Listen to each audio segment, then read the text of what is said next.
Hello good morning everyone, welcome. आज की class 40 लेंगे हम। Income from business and profession हमारा चल रहा था। अब देखिए, आज मैं कुछ एक चार्ट में आपके साथ में सेलिब्रेट शेयर कर रहा हूँ। तो इसमें जो इवेंट्स है, इसमें मुझे कुछ ज़्यादा चेंजेस करना नहीं था, और ये ऐसा कैसा है आपको वर्बली याद रखना है। मतलब वो ज़्यादा इसको डीपली स्टडी नहीं करनी, इस पर कोई प्रॉपर क्वेश्चन नहीं बनता है, लेकिन हमें पता है कि भाई इस तरह थोड़ा समय ध्यान होना चाहिए। अब ये बताइए, इनकम टैक्स 1961 है, उसमें ना अप्रूव्ड जो स्वीकृत वे हैं, जिनको हम अप्रूवल इनकम टैक्स डिपार्टमेंट ने बोला है कि आपके लिए सभी स्वीकृत हैं, जिनको आप P&L अकाउंट के अंदर शो कर सकते हो इनकम टैक्स के पर्पज से, है ना, अकाउंटिंग के पर्पज से नहीं, इनकम टैक्स के पर्पज से। तो इसका नॉर्मली जो पहला वर्ड काम लिया ना, जैसे भवन का किराया, कर, दर, बीमा, मरम्मत वे, तो किसी भी बिल्डिंग है उसका जो यदि आप रेंट किराए पे तो रेंट दे रहे होंगे, टैक्स हैं, रेट है, बीमा है, मरम्मत, ये सब कुछ आप चुकाते हैं। ऐसे प्लांट मनीष फर्नीचर के लिए चुकाते हो, तो इसमें स्पेशल कुछ नहीं है ना। फोर्थ पॉइंट है, जैसे चाय, रबड़, कॉफ़ी जमा राशि, और ये छूट घटाने से पूर्व के लाभों का 40% जो भी कम है। तो हमने ये देखा था, चाय, रबड़, कॉफ़ी बोर्ड के अंदर हमें एक अमाउंट, निश्चित अमाउंट जमा करा सकते थे, और वो ये कहता कि 40% था मैक्सिमम लिमिट उसकी। सामग्री माल का बीमा, प्रीमियम, तो आप प्रीमियम जो पॉलिसी लेते हो वो आपको वो अलाउ है आपको यहाँ पर। सहकारी समिति का पशुओं का बीमा कराना, तो फिर आप मान लो पशुओं का बिजनेस करते हो, उसमें बीमा करा रखा है, तो वो भी अलाउ है आपको। कर्मचारी तो स्वास्थ्य बीमा योजना, तो कर्मचारियों के लिए आपने बीमा पॉलिसी ले रखी है उनकी हेल्थ के लिए, तो वो भी अलाउ है आपको। लाइफ पॉलिसी नहीं है, ध्यान रखना, ठीक है। लाइफ पॉलिसी नहीं, ये स्वास्थ्य बीमा हेल्थ पॉलिसी, तो लाइफ पॉलिसी नहीं है, तो फिर लाइफ पॉलिसी नहीं है अलाउ। मृत या अयोग्य पशुओं की हानि से, तो आपको पता है कि लाइव स्टॉक होता है, जो पशु होते हैं लाइव स्टॉक में आते हैं, लाइव स्टॉक को हम एलिवेट करते हैं, तो उसके अंदर आखिर में देखते हैं कि हमारे पास कितने पशु कम हो गए, कितने कम हो गए, तो उसके जो भी लॉस है वो।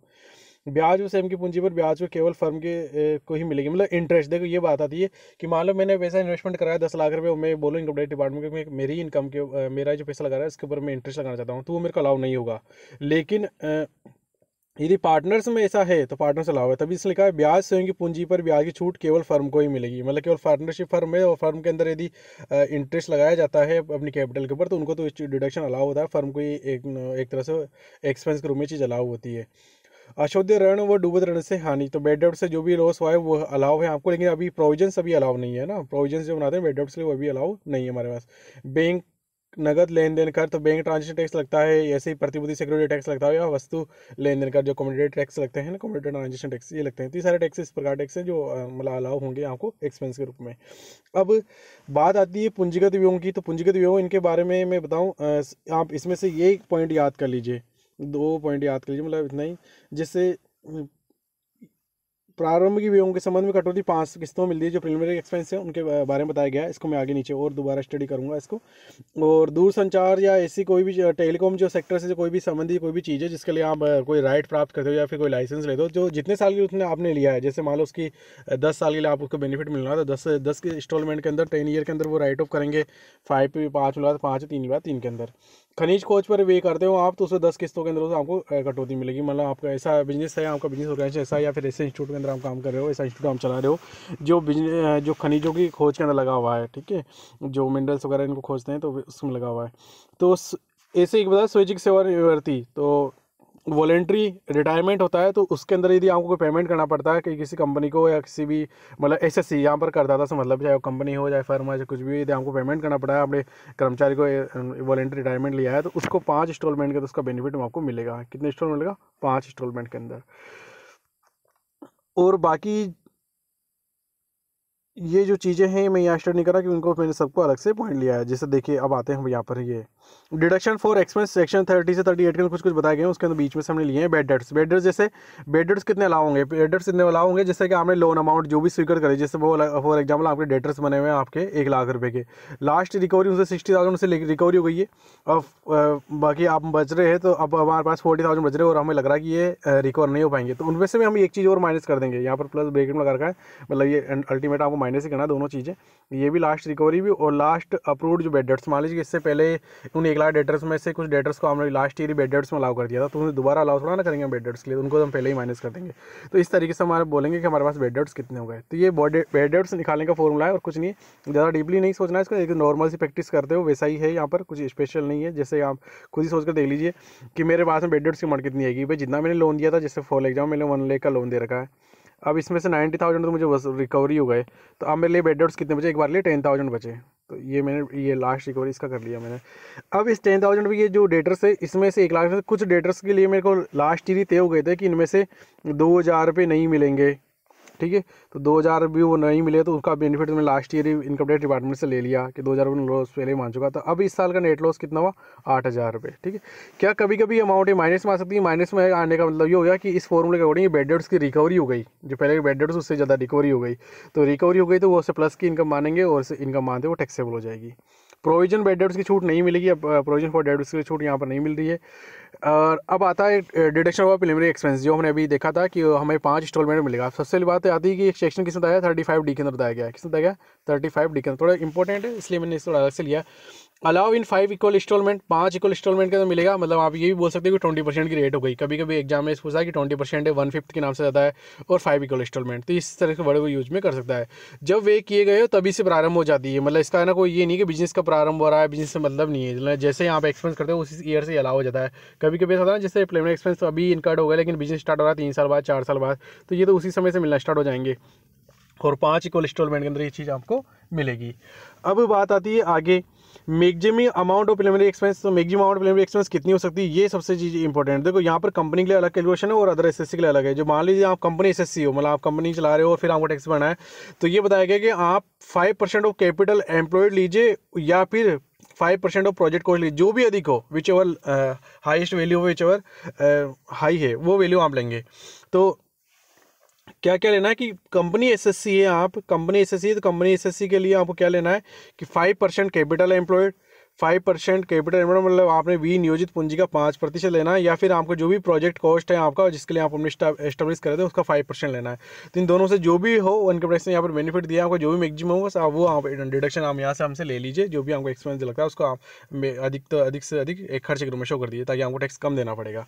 और अदर एसएससी के लिए सीधा दिया है 5% ऑफ प्रोजेक्ट कॉस्ट, क्योंकि वहाँ कैपिटल एम्प्लॉयड का कैलकुलेशन रहता है आसान काम, मतलब कैपिटल एम्प्लॉयड में मेलाफाइड इंटेंशन हो सकता है। इस कारण यहाँ पर बोला है कि आप प्रोजेक्ट कॉस्ट है, जो भी आप प्रोजेक्ट कॉस्ट आ रही है जिसे आप सीए से या फिर मान लो टेक्निकल इंजीनियर से संबंधित है, तो इंजीनियर ने जिन्होंने इसको अप्रूव किया है भाई ये आपका प्रोजेक्ट कॉस्ट बनेगा इस काम करने के लिए, तो उसका 5% अलाउ होगा। प्रोजेक्ट क्या होता है कि जिससे पर्टिकुलर आप वर्क करना चाहते हो या बिजनेस हमने स्टार्टिंग में ही किया है और उसमें एक पहला प्रोजेक्ट हम ले लिया कि हमें ये काम करना है, तो उसके लिए क्या है हम पहले से प्लानिंग करते हैं कि यार जैसे फॉर एग्जांपल आप सोच लीजिए कि आपको पर्टिकुलर वुलन की सप्लाई करनी थी और उसी के लिए आप कच्चा वो मटेरियल लोगे, उसे बनाएंगे, उसे 2-3 साल तक सप्लाई करते रहेंगे। तो उसको इस्टेब्लिश करने के लिए पहले से आपने एक प्रोजेक्ट बना लिया, एक रिपोर्ट तैयार कर ली कुछ पेपर्स के ऊपर, इसमें कितना कॉस्ट आने वाली, कितना आपको लैंड हायरिंग चार्ज देना पड़ेगा, कितना आपको मैन पावर देनी पड़ेगी, कितनी मशीन है, कितनी इलेक्ट्रिसिटी है। अब ये सब इसको कैलकुलेशन कौन करता है, इसको कैलकुलेशन करता है या तो जो टेक्निकल पर्सन है वो करते हैं, जैसे इंजीनियर्स हैं वो करेंगे इसकी कैलकुलेशन, और सीए चार्टर्ड अकाउंटेंट वो करेंगे, तो उस प्रोजेक्ट को अप्रूव करते हैं। तो इस प्रोजेक्ट को अप्रूव करने के बाद में जो भी उसकी एस्टिमेट कॉस्ट आएगी उसका 5% आपको क्या देना पड़ेगा, आपको 5% आपको डिडक्शन के रूप में अलाउ होगा। और यहाँ पर ही 5% ही प्रोजेक्ट कॉस्ट और 5% कैपिटल एम्प्लॉयड भी, जो भी विच और जो भी अधिक हो वो आ जाएगा, विच ओवर हाई। अब देखिए हम बात करते हैं आगे।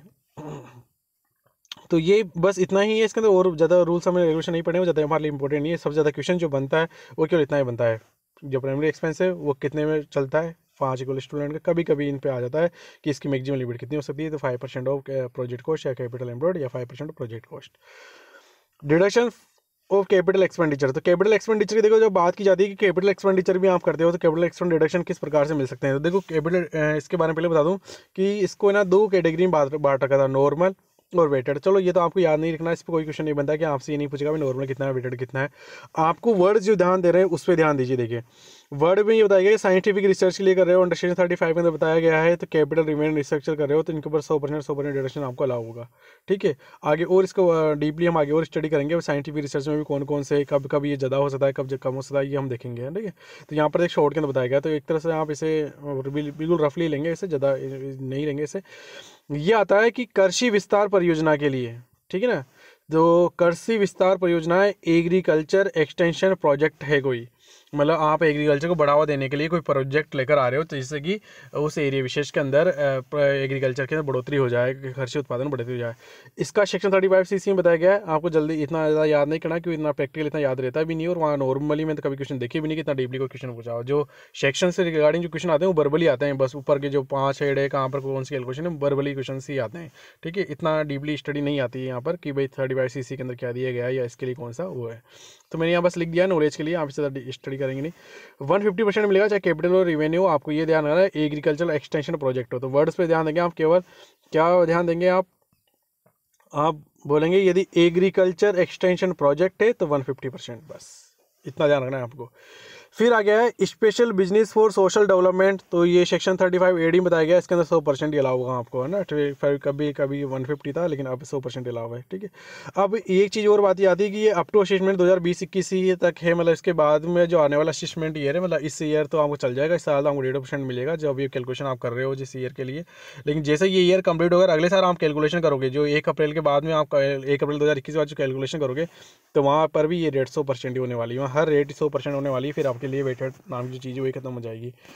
अब आपको बस केवल इसमें मैं फिर भी बात करूँ तो आपको ज़्यादा नहीं याद करना है, आपको केवल एक वर्ड याद करेंगे, बाकी सब दोबारा रिपीट हो रहा है आगे के लिए, तो आप केवल एक वर्ड याद करें, एग्रीकल्चर एक्सटेंशन प्रोजेक्ट। ओके, इसका कितना मिलेगा? 150%, ठीक। ये क्या था? ये सारा जो आपको चीज़ें दी हुई है खुद के बिजनेस के अंदर आप लगा रहे हो, ये क्या है? खुद का बिजनेस, सेल्फ का खुद का बिजनेस है ये, है ना। सेल्फ बिजनेस में आप लगा रहे हो, सेल्फ बिजनेस कर रहे हो आप यहाँ पर, यहाँ लिख लेना अच्छी तरह, ठीक है।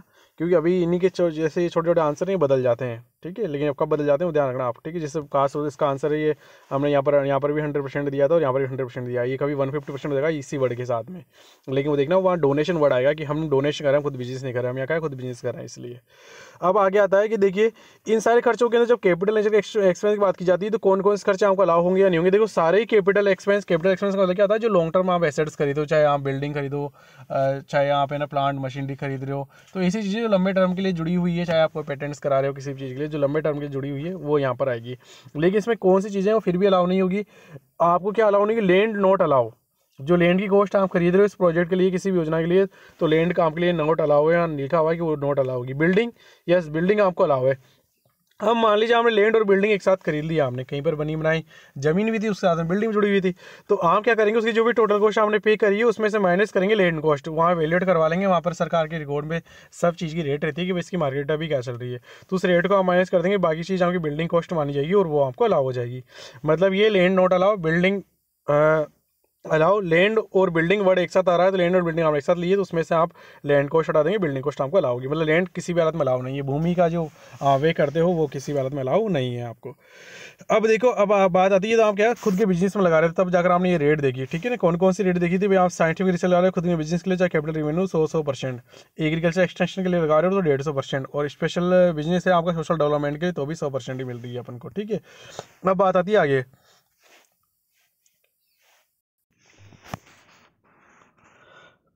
अब बात आती है आगे डोनेशन टू एक्सटर्नल कंसर्न। बाहरी संस्था है, बाहरी कोई इंस्टीट्यूट है, उसको आपने डोनेशन किया हो तो उसको भी आप ये डोनेशन कर रहे हो, कुछ विशेष परियोजना योजना यहाँ पर दी हुई है, उनके तहत यदि आप डोनेशन कर रहे हो, उन वर्क के लिए आप डोनेशन कर रहे हो, तो आपको वहाँ पर डिडक्शन अलाउ है, कभी 100% है, कभी 150% है।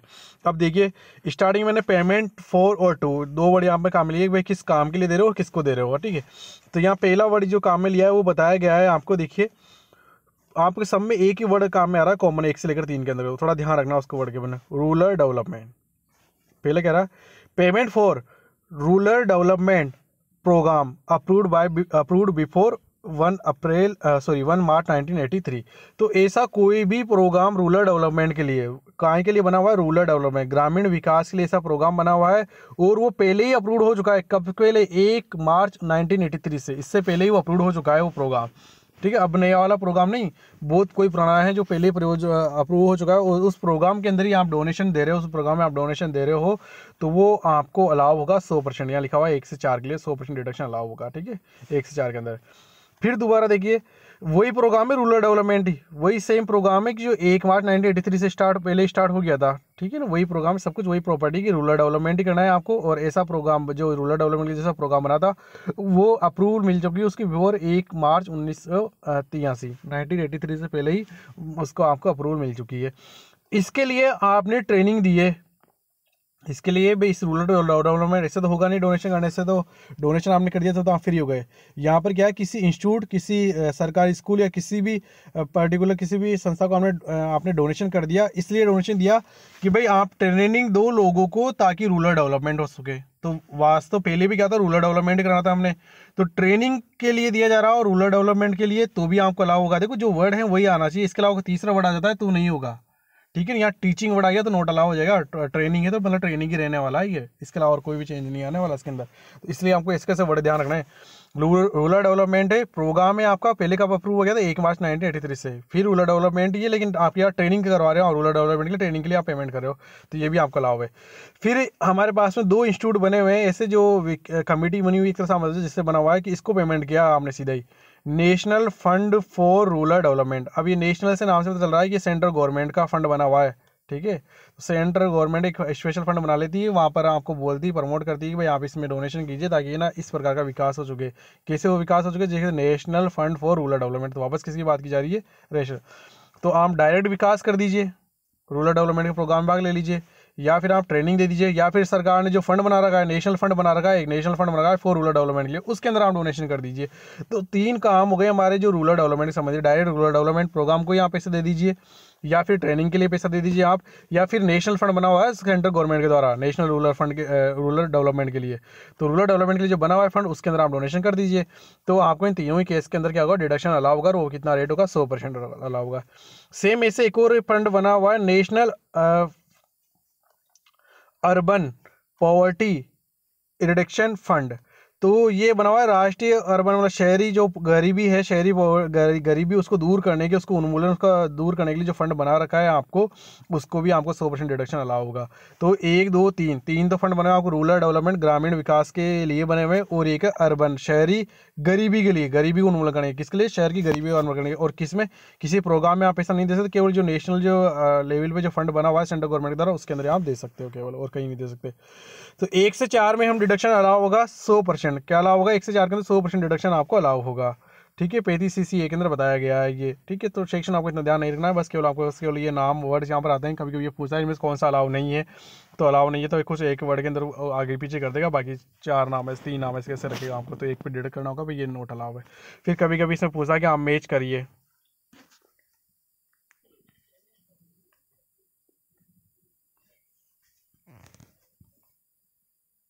फिर कभी कभी आपसे पूछ लेता है कि आप मैच कीजिए, जैसे क्रॉस मैच करवाते हैं ना, इस तरह से A B C में से क्या आएगा क्या नहीं आएगा, ऐसे स्टेटमेंट लिख देगा वहाँ पर। तो इस तरह से इसमें क्वेश्चन बन जाते हैं, और इंपॉर्टेंट चीज़ है ये आपको। तो आपके लिए रूरल डेवलपमेंट के लिए 100% है, और शहरी जो गरीबी उन्मूलन है, अर्बन पॉवर्टी रिडक्शन फंड है, उसके लिए भी आपको 100% अलाउ है। तो 1 से 4 के लिए 100% रिडक्शन आपको अलाउ होगा, ये आपको बात बता दी गई है।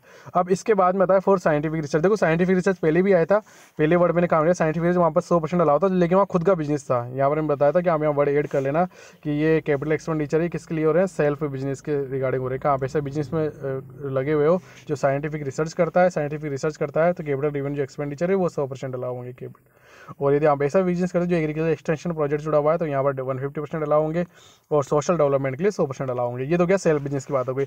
अब सीधी बात आती है डोनेशन, क्या आपने सीधा डोनेशन कर दिया, तो डोनेशन भी कहीं के लिए करा, वापस वही साइंटिफिक रिसर्च के लिए। तो अब आंसर बदलने वाला है, देखिए हमारा आंसर क्या जाने वाला है। आपने बताया कि हम साइंटिफिक रिसर्च करवा रहे हैं, ठीक है, साइंटिफिक रिसर्च है फॉर, पहला कि एक कंपनी है, आपने डोनेशन किया 2, 4 किसके लिए किया है, साइंटिफिक रिसर्च के लिए, 2 किसको किया है, कंपनी को। अब कंपनी कौन सी, जो भारत में रिसर्च और डेवलपमेंट के लिए रजिस्टर है, को फॉरेन कंपनी को नहीं देना है अपन को, ये फॉरेन कंपनी है तो वो भारत के अंदर रजिस्टर्ड होगी इस विशेष पर्पज़ के लिए कि वो रिसर्च और डेवलपमेंट में जुड़ी हुई है। ऐसा इसलिए किया जाता है ताकि हम रिसर्च और डेवलपमेंट को डेवलप करना चाहते हैं, ताकि हम है ना नए नए आयाम बना सकें, नए नए प्रोजेक्ट डेवलप कर सकें, जिससे कि हम कंपटीशन में रह सकें एक तरीके से। एक वर्ल्ड के अंदर हम बात करते हैं तो वो वहाँ के साइंटिस्ट बहुत अलग अलग टेक्निक डेवलप कर लेते हैं, और हम सब पीछे रह जाते हैं। तो उसमें क्या होता है, फिर हमें वो चीज़ टेक्नोलॉजी वहाँ से परचेज करनी पड़ती है, उसके लिए हमें बहुत सारी भारतीय मनी डायरेक्ट इनडायरेक्ट के अंदर वहाँ पर पहुँच जाती है। तो इस चीज़ से बचने के लिए इंडिया के अंदर ये प्रमोट किया जाता है कि आप रिसर्च डेवलपमेंट के अंदर आप लगे हुए तो उसके अंदर आपको इनकम टैक्स से पूरी छूट मिलेगी, ताकि आप अधिक से अधिक पैसा यहाँ पर लगा लीजिए, और ताकि आप नए नए से नए इक्विपमेंट नए नए आविष्कार कीजिए। तो हम ये रिसर्च और डेवलपमेंट की बात आ रही थी। तो यदि आप एक कंपनी को करते हो ऐसा डोनेशन, और कंपनी में कौन सी होगी जो रिसर्च डेवलपमेंट के लिए भारत में रजिस्टर्ड है, उसमें ये आपको डिडक्शन 100% अलाउ होगा। बस केवल लिमिटेड ध्यान का, सेक्शन का कोई मतलब नहीं, सेक्शन इसमें बताया गया, लेकिन अपन नहीं ध्यान जाएंगे वहाँ पर। 100% अलाउ है, कितना परसेंट अलाउ है, 100%। वही साइंटिफिक रिसर्च है। अब की बार आपने क्या किया, किस किस को दिया पेमेंट कर दिया आपने किसी रिसर्च इंस्टीट्यूट को, कोई भी रिसर्च इंस्टीट्यूट बना हुआ है, या फिर कोई यूनिवर्सिटी बनी हुई है, या फिर कोई कॉलेज बना है, फिर या एनी अदर इंस्टीट्यूट, मतलब कुल मिलाकर सब कुछ आ गया। क्या बचा हुआ है, एनी अदर इंस्टीट्यूट मतलब कुछ भी आ सकता है, एनी अदर इंस्टीट्यूट, कोई भी इंस्टीट्यूट मतलब एक कोचिंग इंस्टीट्यूट भी हो सकता है वो आपके लिए आपकी स्कूल भी एक इंस्टीट्यूट ही है, तो सब कुछ आ सकता है इसके अंदर, ठीक है। रिसर्च इंस्टीट्यूट है तो वो तो होगा ही होगा, यूनिवर्सिटी में रिसर्च होता है, कॉलेज में रिसर्च हो सकता है, एनी अदर इंस्टीट्यूट जो रिसर्च से जुड़े हुए हैं वो सारे उन सबको यदि आप पेमेंट करते हो 150% अलाउ होगा। तो देखो, आप यदि कंपनी को करते हो इसी काम के लिए, साइंटिफिक रिसर्च के लिए, तो कितना अलाउ है, 100% ही है। लेकिन आप रिसर्च इंस्टीट्यूट, यूनिवर्सिटी, कॉलेज और एनी अदर इंस्टीट्यूट कर रहे हो तो 150% अलाउ है आपको, ठीक है। मतलब कंपनी को ये माना गया, कंपनी को ये बेनिफिट कम दिया गया और सामान्य और व्यक्ति को ये बेनिफिट ज़्यादा दिया गया कि आपको एक्सपेंस ग्रुप में 150% हम अलाउ करेंगे।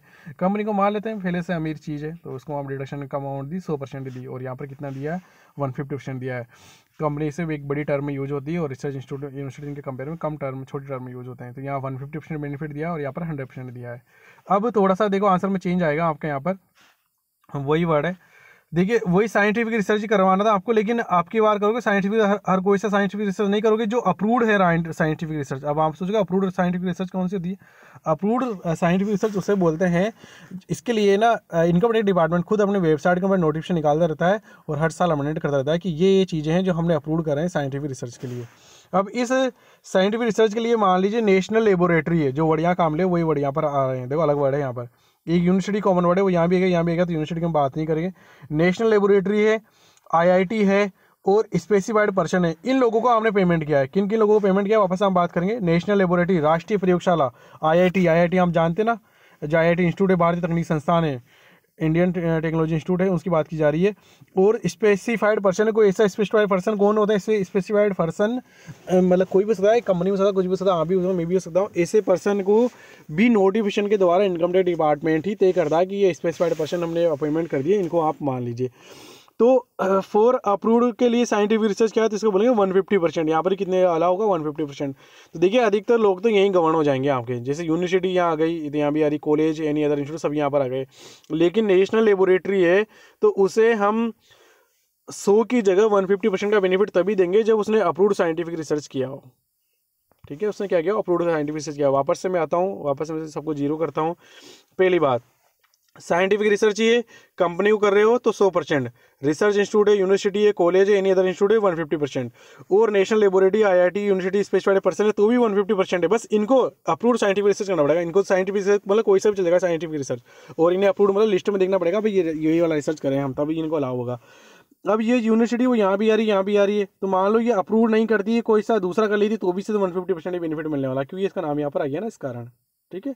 और जैसे आईआईटी के तो कॉलेज वगैरह हो जाते हैं, वो भी लगभग यहाँ पर गवर्न हो जाते हैं। आईआईटी भी इंस्टीट्यूट भी थे, कॉलेज ही हैं, तो वो भी यहाँ पर आईआईटी भी यूनिवर्सिटी है तो वो भी यहाँ पर गवर्न हो जाते हैं, उनको 150% ही मिलेगा।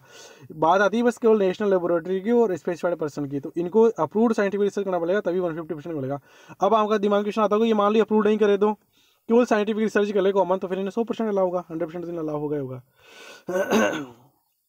देखिए, और वापस वही बात कि इस ये ईयर हमारा लास्ट ईयर है, मतलब लास्ट ईयर से मतलब क्या है, जो असिस्टमेंट 2020-21 के लिए आप कैलकुलेशन कर रहे हो तो वहाँ तक तो ये 150% अलाउ है। अगले साल पूरी आफत खत्म है, असिस्टमेंट जो 21-20 आने वाला वहाँ से पूरी आफत खत्म है, वहाँ बस केवल 100% ही अलाउ होगा। हर जगह 100%। तो फिर आपको मतलब दिमाग में कन्फ्यूजन रखना ही नहीं है क्या है क्या नहीं। कुल मिलाकर मैं बात बोलूँ, 150% जो रेट आई है वो केवल 3 ही जगह आई थी, एग्रीकल्चर एक्सटेंशन प्रोजेक्ट जो कि सेल्फ बिजनेस के द्वारा किया जा रहा हो तो वहाँ पर, साइंटिफिक रिसर्च किया जा रहा है जब रिसर्च इंस्टीट्यूट, यूनिवर्सिटी, कॉलेज या इंस्टीट्यूट को दिया जा रहा है तो 150% है। National laboratory, university, IIT special person दिया रहा, लेकिन साइंटिफिक रिसर्च के लिए दिया जा रहा हो, अप्रूव्ड साइंटिफिक रिसर्च के लिए दिया जा रहा हो तो 150% आपको लाभ होगा। इसके लिए क्या और है? हाँ और भी है। फिर वापस क्या दिया बताया जा रहा है कि आपने रिसर्च किया है, ठीक है, सब रिसर्च किया है, ये तो क्या A B लिखा हुआ है ना, तो यहाँ पर लिखा हुआ 100% अलाउ हुआ अगले साल से। मैं अगले साल डाटा भी याद करा रहा हूँ आपको थोड़ा सा, अभी इसको कोई पूछने वाला नहीं है आपको, लेकिन फिर भी कि A B तो मतलब ये जहाँ 150% रेट बताइए, B का मतलब ये 150% रेट बताइए, ये आगे से आपको 100% अलाउ है। इस साल तक तो आपको पूरा 150% अलाउ है। फॉर रिसर्च किसके लिए किया जा रहा है? कि सोशल साइंस के लिए किया जा रहा है या स्टैटिक्स में किया जाए, स्टैटिकल किया जाए, सांख्यिकी दिया जा रहा है या सामाजिक विज्ञान के अंदर कुछ दिया जा रहा है, और किसके द्वारा किया जा रहा है? किसी research institute, university, college, any other institute के लिए दिया जा रहा है तो वहाँ पर आपको डिडक्शन 100% अलाउ होगा। कितना % अलाउ होगा वहाँ पर? 100% अलाउ होगा। अब देखिए XYZ मैंने क्या नाम दिया, XYZ का मतलब क्या है, ये देखो यहाँ पर दिए थे मैंने XYZ नाम, ये रहा national laboratory, IIT specified person. तो ये XYZ के लिए मान लिया बताया गया था कि ये अप्रूव्ड करते हैं, ये अप्रूव्ड रिसर्च, साइंटिफिक रिसर्च करते हैं तो इन्हें कितना % अलाउ होगा? 150% इन अलाउ हो जाएगा सीधा सीधा। लेकिन साइंटिफिक रिसर्च करें, नॉर्मल साइंटिफिक रिसर्च करें तो फिर कितना अलाउ हो जाएगा, 100% तो इन अलाउ होगा ही होगा हर जगह, ठीक है। तो ये खेल इतना क्वेश्चन नहीं बनने वाला, इतना टेक्निकली कभी भी नहीं होता, कितना ही बड़ा टफ एग्जाम हो वो सीधे ही जब वर्ड देता है तो जब इसको ये वाली रेट पूछनी होती है ना तो ये इसी वर्ड को यूज करता है, फिर आपसे रेट पूछता है। वो कभी ऐसा नहीं लिखा भाई साइंटिफिक रिसर्च है, जब ये वाला वर्ड यूज करता है तो फिर वो साइंटिफिक रिसर्च लिख देगा, फिर आपसे रेट पूछेगा। और जब ये वाला वर्ड पूछता है तो फिर ये 100%, इसके अंदर ये जरूर पूछता है कि वो ऐसा क्वेश्चन घुमा देता है कि एक फॉरेन कंपनी और एक कंपनी लिख देगा, फिर लिखेगा एक ऑप्शन में एक company registered for research and development in India, एक company registered for research and development in America, तो अमेरिका में रजिस्टर्ड है, चाहे भारतीय कंपनी हो तो उसका नहीं होगा। एक भारतीय कंपनी है जो रिसर्च और डेवलपमेंट के लिए रजिस्टर्ड कहाँ हो गई है, अमेरिका में, तो उसको भी नोट अलाउ होगा। एक कंपनी होगी और कंपनी कौन सी होगी, जो भारत के अंदर रिसर्च डेवलपमेंट के लिए क्या हो रजिस्टर्ड हो, तो उसको 100% अलाउ होगा। तो इस तरह के क्वेश्चन यहाँ पर बनते हैं। साइंटिफिक रिसर्च के लिए बात की जाती है, इंस्टीट्यूट का नाम लेगा वो केवल 150%, स्पेसिफाइड अप्रूव्ड इंस्टीट्यूट रिसर्च काम लेगा तो फिर इस वर्ड का आप काम लेगा तो फिर आपको आंसर देना 150%। और आपके इसके अलावा कौन कौन सी रिसर्च और अलावा आपको, इसका मतलब ये नहीं कि आप बाकी सब में 100 याद कर लो, वहाँ पर और भी वो वर्ड यूज कर सकता है, ठीक, जहाँ से मैथमेटिक वर्ड यूज़ कर ले तो उसके अंदर हम नहीं अलाउ करेंगे, ठीक है। जैसे वो इकोनॉमिक्स रिसर्च यूज़ कर ले तो वहाँ पर हमें नहीं अलाउ, हम कहाँ कहाँ अलाउ है, सोशल साइंस के लिए, स्टैटिकल के लिए, 2 चीज़ों के लिए और अलाउ है। किस किस को, वही वापस रिसर्च इंस्टीट्यूट यूनिवर्सिटी कॉलेज को और 100% अलाउ है। तो आपको या तो सभी करने हैं, बस ये ध्यान रखना है कि 3 नाम आते हैं तो 150% है और बाकी सबके अंदर रेस्ट के अंदर 100% है। तो आपको यहाँ पर कुछ बात करी थी कि यदि आप खुद के बिजनेस से जुड़े हुए हो आप, है ना, तो आपको बात की खुद के बिजनेस जुड़े हुए साइंटिफिक रिसर्च करे हो तो कैपिटल चाहे रिवेन्यू 100% आपको अलाउ होगा, ठीक है। एग्रीकल्चर एक्सटेंशन प्रोजेक्ट से जुड़े हुए तो आपको कितना अलाउ होगा, 150% अलाउ होगा आपको। और स्पेसिफाइड सोशल डेवलपमेंट आ गया, वापस सोशल डेवलपमेंट नीचे भी था, सोशल डेवलपमेंट या सामाजिक विज्ञान बोल दो, सामाजिक विकास बोल दो, है ना, वो भी शायद सामाजिक विकास होगा, विज्ञान नहीं होगा, सोशल साइंस नहीं होगा, सोशल डेवलपमेंट ही होगा वो वर्ड, मैं चेंज कराता हूँ आपको। तो यहाँ भी 100% आपको अलाउ होगा। अब डोनेशन की बात आती है तो डोनेशन देखिए रूरल डेवलपमेंट के लिए करो, चाहे उसके लिए ट्रेनिंग के लिए कर दो, चाहे एक नेशनल फंड बना हुआ है रूरल डेवलपमेंट का उसका करो, ये 3 तो होगा रूरल डेवलपमेंट के। और एक शहरी जो गरीबी उसको उन्मूलन के लिए किया जा रहा है तो उसके लिए भी 100%, इन सब के लिए 100% आपको अलाउ होगा। इसके बाद आती है साइंटिफिक रिसर्च की बात करते हैं। साइंटिफिक रिसर्च एक कंपनी है भारत में रिसर्च के लिए रजिस्टर्ड है तो 100%, और अदर कोई इंस्टीट्यूट है तो उसको 150% है। लेकिन national laboratory IIT special person है, इनको अप्रूव्ड रिसर्च करना होगा और इनको भी 150% आपको अलाउ होगा। अब बात आती है आगे सामने की, रिसर्च कर रहे हो आप कहीं के लिए, सोशल साइंस के लिए, सोशल साइंस नहीं, इसको है ना सोशल डेवलपमेंट का लेना, सोशल डेवलपमेंट है, ये क्या है, डेवलपमेंट, सामाजिक विकास के लिए बात की जा रही है आपके लिए यहाँ पर। तो सामाजिक विकास के लिए किया जा रहा है यहाँ पर, तो भी आपके लिए कितना यह है, या स्टेट का रिसर्च के लिए किया जा रहा है तो भी आपको कितना अलाउ होगा, 100% अलाउ होगा। इसके अलावा और कोई कंडीशन यहाँ पर नहीं बन रही है हमारे पास, जो मेन सारी जो कंडीशन है वो यहाँ पर पूरी होती है।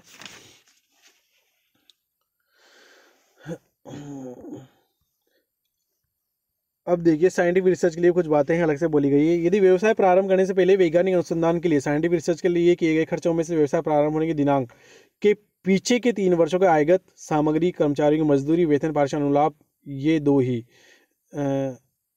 अलाउ हैं, ठीक है। देखो आपका इतना आसानी समझ में नहीं आ रहा होगा यहाँ पर क्या लिखा है मैंने यहाँ पर, देखो साइंटिफिक रिसर्च क्या करा आपने, बिजनेस का अभी स्टार्ट नहीं हुआ आपका और साइंटिफिक रिसर्च के लिए खर्चा आपके पहले से स्टार्ट हो गए, ठीक है ना, मतलब आपने नए बिजनेस स्टार्ट करने वाला था लेकिन बिजनेस स्टार्ट से पहले आपने साइंटिफिक रिसर्च के लिए आपने पैसे खर्च कर दिए।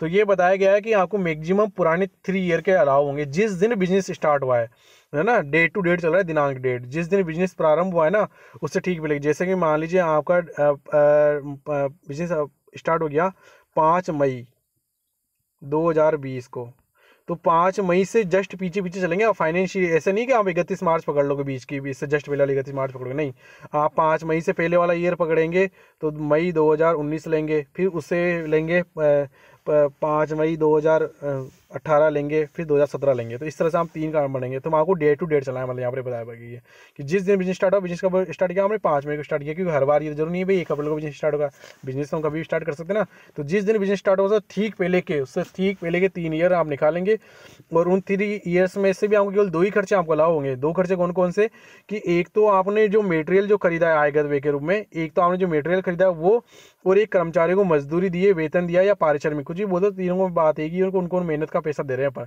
लेकिन कोई अनुलाभ दे रहे हो आप उन्हें, परक्यूडिस आप कोई दे रहे हो, आप कोई उन्हें परक्यूडिस से मतलब क्या होता है कि आप उन्हें फैसिलिटी दी, जैसे कार की फैसिलिटी दे दी, हाउस की फैसिलिटी दी, उसका आप खर्चा, तो वो अलाउ नहीं होगा। यहाँ पर क्रॉस लगाओ मतलब वो अलाउ नहीं होगा। ये दो ही अलाउ है, दो मतलब सामग्री और कर्मचारी मजदूरी वेतन। पारिश्रमिक कुछ ही बोल दो, मजदूरी बोल दो, वेतन बोल दो, पारिश्रमिक बोल दो, वेजेज बोल दो, सैलरी बोल दो, पारिश्रमिक मतलब रिम्युनरेशन बोल दो। लेकिन परक्यूडिस जो अनुलाभ है वो अलाउ नहीं होगा। इसके ऊपर मैंने क्रॉस लगा रखा है, देखो क्रॉस लगा दिया ना, मतलब ये अलाउ नहीं है। तो ये दो ही एकत्र भी अलाउ है आपको। कब से कब तक ये अलाउ है? केवल मैक्सिमम पिछले जो 3 वर्षों के वही अलाउ है। किस दिनांक से लेंगे? अपन जिस डेट को आपने बिजनेस स्टार्ट किया है, जस्ट पहले वाला वित्त वर्ष नहीं, जिस दिन का आपका बिजनेस स्टार्ट हो उससे ठीक पहले के 3 वर्ष आप निकालेंगे। वहाँ से 3 वर्ष के जो भी खर्चे हैं किसके से संबंधित, सामग्री के संबंधित और कर्मचारी की मजदूरी वेतन पारिश्रमिक, तीनों में से कोई सा उड़ेगी। चलो बात एक ही है, ये दो ही खर्चे अलाव है, मतलब एक सामग्री और एक मजदूरी, यही आपको अलाव है। पूंजीगत कैपिटल एक्सपेंडिचर में के सभी, लेकिन लैंड कोस्ट नहीं, 3 वर्षों के पिछले 3 वर्षों के अलाव हो जाएंगे। देखो मतलब ये उसी ईयर में अलाव हो जाएंगे जिस साल के अंदर है आपके, तो ये भी आपके अलाव हो जाएंगे जो कैपिटल एक्सपेंडिचर। लेकिन लैंड कॉस्ट तो अभी भी आपको पिछले वाले भी बताया था हमको कि लैंड कॉस्ट अलाव नहीं होगी, तो वो अलाव नहीं है। बाकी 3 वर्षों में जो भी आप कैपिटल एक्सपेंडिचर किए हैं वो सब के सब आपके अलाव हो जाएंगे।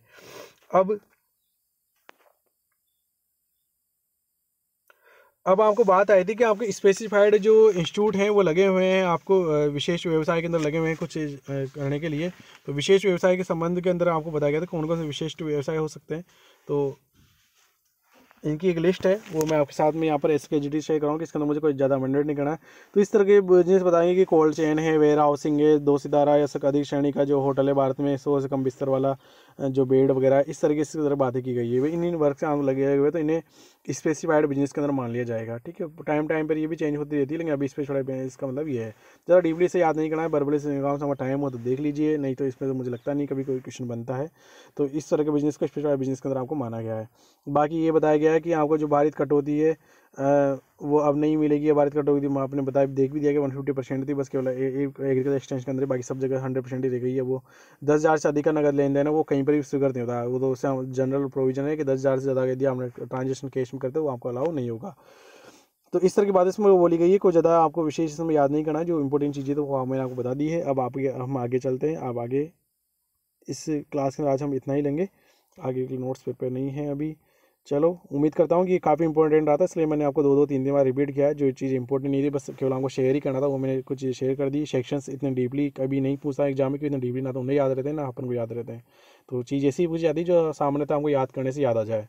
ठीक है, तो इस तरह के सेक्शन तो नॉर्मली नहीं पूछता है। बस हाँ, ये जरूर है कि सेक्शन में आपको ये बोल सकता है कि निम्न में से कौन सा सेक्शन है जो डिडक्शन के अलावा है। तो वहाँ पर एक सेक्शन लिख रहा है 36 लिख रहा है, 35 लिख रहा है, कुछ इस तरह का लिख रहा है, और एक लिख रहा है सेक्शन 40 लिख रहा है, सेक्शन 56 लिख रहा है, सेक्शन 97 कुछ लिख रहा है। तो आपको पता है कि जो डिडक्शंस हैं वो केवल इसी में दिए हुए हैं। तो इस तरह इतना बर्बरी नॉलेज हमें होनी चाहिए। भले वो ऐसा नहीं पूछेगा कि 35(1) के अंदर भी, सेकंड के अंदर, ए के अंदर क्या बताएगा, इतना डीपली तो कभी नहीं पूछने वाला वहाँ से। ठीक है ना, कि इतना डीपली किसी भी याद रहता भी नहीं है कि ये तो किसके लिए था और ये किसके लिए था। लेकिन यूँ जरूर याद होना चाहिए कि 30 से 38 है जो डिडक्शन के बारे में बताए गए हैं। तो आपको यूँ भी वो ऐसे पूछ सकता है आपको कि डिडक्शंस के जो एक्सपेंस से रिलेटेड वो कौन कौन से सेक्शन जुड़े हुए हैं। तो वहाँ पर आपको बना सकता है वो सेक्शन 1 से लेकर 10 तक वाले जुड़े हुए हैं, 14 से लेकर 20 तक जुड़े हुए हैं, वो इस तरह से ऑप्शन दे सकता है। तो आपको लगे हुए 30 से लेकर 38 तक वाले, तो आप इस पर क्लिक करेंगे कि भाई 30 से 38 वाले हमारे पास में इससे जुड़े हुए रिलेटेड हैं हमारे पास में। चलिए, आज की क्लास के अंदर इतना ही। Thank you.